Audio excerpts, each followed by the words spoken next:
Hello दोस्तों, मैं सुभय कुमार। दोस्तों, 66 बीपीएससी का जो मेंस का एग्ज़ाम है वो आपको अप्रैल महीने में सुनने में आ रहा है। और इस क्रम में मैंने 65th बीपीएससी के अंतर्गत मैंने जीएस 1 और जीएस 2 के सभी क्वेश्चंस को करीब करीब मैंने है जो एक मॉडल आंसर के रूप में दिया था। और मैं 66 में भी आज से मैं साइंस एंड टेक्नोलॉजी को स्टार्ट कर रहा हूँ। दोस्तों, आज का जो रहेगा नवीकरणीय ऊर्जा से रिलेटेड, जिसको अक्षय ऊर्जा, गैर परंपरागत ऊर्जा, स्वच्छ ऊर्जा, ग्रीन ऊर्जा के नाम से भी जाना जाता है। और वर्तमान समय में जो कंक्रीटों का जंजाल विकास के माध्यम से जो बढ़ाया गया, जिसके परिणाम स्वरूप आज पर्यावरण पे जो समस्या आई है, उसको देखते हुए स्वच्छ ऊर्जा, ग्रीन ऊर्जा, गैर परंपरागत ऊर्जा, नवीकरणीय ऊर्जा की सख्त जरूरत है। और हमें आगे पीढ़ी के लिए भी है जो इसके लिए है जो हमें देखना चाहिए। निश्चित रूप से किसी भी देश के विकास के लिए ऊर्जा की बहुत जरूरत होती है। और वह ऊर्जा जो होती है वो कहीं ना कहीं देश के अर्थव्यवस्था में संरचनात्मक, विकासात्मक, भविष्यगामी परिणाम है जो उसके अनुरूप है जो देखने को मिलते हैं। दोस्तों, इसकी अगर भूमिका की अगर हम बात करें कि भूमिका में क्या लिखा जा सकता है, तो आप है जो इसको देख सकते हैं। ये है जो करीब करीब 7 से 8 आर्टिकल्स, बहुत सारे मैगजीन्स, पेपर्स और वेबसाइट के माध्यम से है जो इसको है जो प्रयोग किया गया है इसको बनाने में। निश्चित रूप से ऊर्जा से रिलेटेड जो समस्याएं हैं आज है जो खत्म हो जाएंगी। और जो भी होगा आप कमेंट बॉक्स में जो लिख कर दीजिएगा। अगर वीडियो अच्छा लगता है तो लोगों को भी जरूर शेयर करें ताकि है जो हमें प्रोत्साहन मिले। इसकी अगर भूमिका लिखना चाहते हैं दोस्तों, तो किसी भी देश के विकास के लिए ऊर्जा महत्वपूर्ण है। मानव जीवन का विकास, अर्थव्यवस्था, प्रति व्यक्ति आय, मानव विकास सूचकांक, उद्योग, पर्यावरण महत्वपूर्ण कड़ी के रूप में है। मैंने एक जब आप लिख रहे हैं भूमिका तो उसको समेटने की कोशिश कीजिए कि आपकी जो प्रतिबिंब है, जो आपकी जो भूमिकाएं में है जो नजर आ जाए। तो आप वहीं से है जो आप है जो एग्जामिनर को आप है जो क्लिक कर सकते हैं कि आपकी कॉपी की जो आधारशिला है वो कैसी है, उसकी नींव है जो कैसी है। इसको आप है जो आप भूमिका में ही लिख कर आप है जो उसको अपनी प्रतिबिंब को छोड़ सकते हैं ताकि है जो आपका पॉजिटिव रिस्पॉन्स है जो अंतिम तक बना रहे। इसके पर्याप्त के लिए परमाणु ऊर्जा, नवीकरणीय ऊर्जा स्रोत पर्याप्त रूप से दीर्घकालिक व्यवस्था के रूप में कहीं ना कहीं एक सकारात्मक भूमिका है जो निभाएगा। निश्चित रूप से हमें है जो दीर्घकालिक रूप में है जो सोचना है, हमें अल्पकालिक रूप में नहीं सोचना है कि हमें है जो कुछ समय के लिए है जो हम पर्यावरण की सुरक्षित करें। नहीं, हमें है जो आगे के लिए जो सोचना है, सस्टेनेबल डेवलपमेंट की है जो बात करना है, सतत विकास की है जो बात करना है। हमें आज दोहन करके आज कंक्रीट की है जो जंगल को नहीं बनाना है। हमें है जो विकास को पर्यावरण न्याय के रूप में है जो देखना है। किस तरह से जो न्यायिक व्यवस्था होती है उस तरह से पर्यावरण न्याय का कंसेप्ट के रूप में है जो हमें अब देखना है, ताकि है जो सतत विकास के लक्ष्य को है जो हम पूरा कर सके। आप जानते हैं कि एसडीजी लक्ष्य जो है 17 2015 30 का जो फॉर्मेट है उसमें है जो भारत सरकार के साथ साथ वैश्विक ग्लोबल के लिए है जो इसकी है जो बात की गई है कि हमें विकास तो करना है, लेकिन विकास के लिए हमें है जो ऐसी दोहन नहीं करना है जिसका है जो प्रभाव है जो ये जल, जंगल और जमीन जो हमारे मूलभूत चीज है उस पर है जो प्रभाव न पड़े। हमें है जो सभी तरह से विकास करते हुए है जो हमें काम करना है।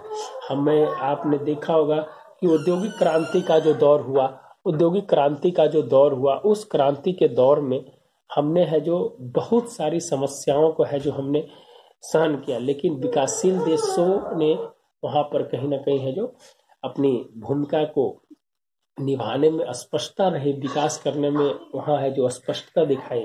इसके कारण है जो आज विकासशील देश कहते हैं कि आपने तो विकास कर लिया लेकिन अब हमें है जो जरूरत है विकास करने की। तो इसलिए दोस्तों आपने कार्बन क्रेडिट का कंसेप्ट है जो वहाँ पर देखा होगा कि विकसित देश के द्वारा है जो उन्हें है जो पैसे की मदद, आर्थिक मदद, सामाजिक मदद के रूप में है जो उसे है जो देते हैं, और ताकि जो विकासशील देश भी है जो उसका विकास कर सके। तो दोस्तों इसका 3A का कंसेप्ट है जो अवेबिलिटी, एक्सेस और अफोर्डेबिलिटी। जनसंख्या वृद्धि, एबिलिटी का मतलब जनसंख्या वृद्धि जब हो रही है तो ऊर्जा की जरूरत होगी ही होगी, आप जानते हैं। एक्सेस, सरकार द्वारा आसानी से उपलब्ध कराने की बात। अफोर्डेबिलिटी, सस्ता एवं मैंने हमें है जो 24/7 होनी चाहिए। मैंने 3 प्रकार के है जो हमें विकल्प के रूप में है जो इसको है जो देखना चाहिए। 3A का कंसेप्ट है जो हमें नवीकरणीय ऊर्जा के कंसेप्ट में या किसी भी ऊर्जा के लिए। अगर स्रोत की बात किया जाए तो ये स्रोत होता है जो कभी भी समाप्त नहीं होने वाली। पहला सौर ऊर्जा, भूतापीय ऊर्जा, पवन ऊर्जा, ज्वरीय ऊर्जा, जल शक्ति ऊर्जा और बायोमास ऊर्जा। आप जानते हैं दोस्तों कि अभी है जो बजट में हाइड्रोजन नीति लाया गया है, राष्ट्रीय हाइड्रोजन नीति 2021-22 लाया गया है। इससे पहले भी हाइड्रोजन के माध्यम से है जो हमें जो ऊर्जा प्राप्त करने की, लेकिन इस बार है जो इसके लिए विशेष है जो प्रबंध है जो किया गया है हाइड्रोजन नीति 2021-22 को बढ़ावा देने के लिए। अगर हम स्वच्छ ऊर्जा के कुछ इतिहास के बारे में बात करें दोस्तों तो 1970 का दौर था जहां पर है जो सबसे पहले इसके विचार को है जो सोचा गया क्लाइमेट के लिए, और वहां से इसको परिवर्तन बिंदु के नाम से है जो जाना जाता है। और ये है जो परिवर्तन बिंदु कहीं ना कहीं आज के समय के लिए बहुत ही इम्पोर्टेंट है। और सन 2000 में ये है जो 20% ऊर्जा की है जो इसकी डिमांड है जो रखी गई कि 20% ऊर्जा का जो उत्पादन है जो किया जाएगा। ये है जो भारत की हम बात कर रहे हैं। और 2022 में है जो 175 गीगावाट मैंने 25% की है जो वृद्धि का है जो लक्ष्य है जो रखा गया 2022 में, जिसमें 100 गीगावाट सौर से, 60 गीगावाट पवन से, 10 बायोमास से और 5 वन बिजली से। और यही है जो 2030 तक 450 गीगावाट करने का है जो लक्ष्य जो रखा गया है भारत सरकार की तरफ से। अगर हम बात किया जाए 2018 के एक डेटा के अनुसार अगर बात किया जाए तो तापीय जो बिजली थी वो है जो 63.84% है जो ताप बिजली से, 1.95% नाभिकीय बिजली, 13.09 पन बिजली से और 21.12% नवीकरणीय ऊर्जा से है जो हम लोग है जो इसकी प्राप्ति करते थे। लेकिन हमें है जो नवीकरणीय ऊर्जा को बढ़ाने का है जो लक्ष्य रखा गया। इसीलिए आप जानते हैं कि नवीकरणीय ऊर्जा आयोग, नवीकरणीय मंत्रालय और भी मंत्रालय के साथ मिलकर है जो इसके लिए काम कर रही है। हमें है जो सभी के साथ मिलकर काम करना होगा, राज्य सरकार और केंद्र सरकार दोनों मिलकर काम करेगी। और अगर अब बिहार बीपीएससी की अगर बात करते हैं तो आप जानते हैं कि बिहार में पर्यावरण को लेकर थोड़ी, इसको पर्यावरण से इसलिए ऐड कर रहे हैं हम, इसलिए पर्यावरण से ऐड कर रहे हैं कि आपको दोनों क्वेश्चन है जिससे कंसेप्ट में समझ में आ जाएगा कि कुछ दिन पहले ग्लोबल वर्ल्ड ऑफ लीडर का है जो अवार्ड है जो यूएनईपी के द्वारा है जो नीतीश कुमार जी को दिया गया था जन जीवन हरियाली मिशन के लिए। तो वो है जो उसके माध्यम से क्या होगा कि अगर आप है जो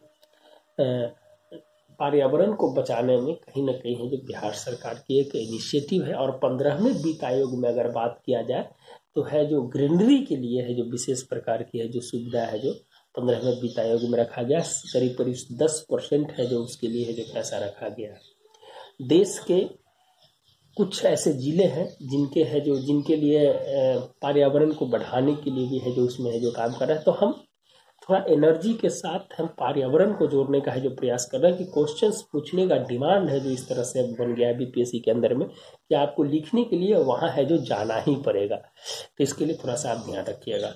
लोकप्रिय क्यों नहीं है, धीरे धीरे है जो लोकप्रिय जो है क्यों नहीं, इसके पीछे कारण क्या था। तकनीक का विकास है जो जल्दी रूप से नहीं हुआ, जिसके कारण है जो समस्या आई। जो संसाधन थे खर्चीले संसाधन थे, जागरूकता का अभाव था और परंपरागत ऊर्जा की आदत लग गई थी। हमें जो दोहन जो प्राकृतिक थे, आपके गैसेस थे, फिर आपके कोयला थे, उसके दहन की आदत लग गई थी, जिसके कारण है जो हमने है जो इस क्षेत्र में जो ध्यान है जो हमने बाद में दिया। और जब हमने ध्यान दिया तो हम है जो एक अच्छे लक्ष्य की ओर है जो बढ़ रहे हैं। जहाँ तक है जो बात किया जा रहा है कि हम 85% तेल है जो आयात करते हैं बाहर से, 85% तेल बाहर से आयात करते हैं। हमें है जो आत्मनिर्भर की ओर जाना होगा। हम गांधी जी की अगर इसको कोटेशन से जोड़े कि जब स्वदेशी आंदोलन हुआ था, हमने थोड़ा सा ब्रॉड एरिया में है जो बात करने की कोशिश किया है कि आत्मनिर्भर ऊर्जा की अगर हम बात करेंगे तो आत्मनिर्भर ऊर्जा में हमें है जो क्या करना पड़ेगा कि हमें अपने देश की जो संसाधन है उस संसाधन का है जो उपयोग करना पड़ेगा, और उस संसाधन का उपयोग करके ही हमें जो आत्मनिर्भर बन सकते हैं। नहीं तो हम है जो किसी भी दूसरे देश के ऊपर डिपेंडेंसी रखकर हम है जो आत्मनिर्भर नहीं बन सकते। इसलिए आत्मनिर्भर के जो 6 पिलर है उस पिलर को आप जो जरूर पढ़िएगा, जिसमें आपको बता देते हैं कि डेमोग्राफी डिविडेंड की बात करता है, डेमोक्रेसी स्थायित्व नेतृत्व की बात करता है, फिर है जो डिमांड की बात करता है, फिर है जो सप्लाई की बात करता है, फिर है जो इंक्रीमेंटल तकनीक की बात करता है। तो ये आत्मनिर्भर के हम है जो जोड़ने का प्रयास कर रहे हैं दोस्तों। आप है जो पढ़ने का है जो प्रयास कीजिएगा। जब तक है जो आप है जो जोड़ कर नहीं पढ़िएगा तब तक है जो आपके आंसर्स में है जो काबिलियत है जो नहीं नजर आएगी। तो लोकप्रिय क्यों नहीं हुआ, इसके पीछे एक कारण है। अब है जो भारत दुनिया का एकमात्र देश है जहां नवीकरणीय ऊर्जा के लिए अलग मंत्रालय है जो बनाया गया है। भारत दुनिया का एक ऐसा देश है जहां पर नवीकरणीय ऊर्जा के लिए एक अलग मंत्रालय बनाया गया है। और पवन सौर स्वच्छता नीति 2018-22 में 80 गीगावाट से 225 गीगावाट है जो पवन से लेकर है जो खाली सिर्फ पवन से लेकर 80 गीगावाट से 225 गीगावाट करने का है जो लक्ष्य जो रखा गया है। आगे बढ़ते हैं। आज फर्स्ट वीडियो है। आज थोड़ा सा क्यों जरूरी है, जरूरी क्यों है SDG 7 को पूरा करना। आप कोई भी क्वेश्चंस जब लिख रहे हैं तो रिपोर्ट्स के साथ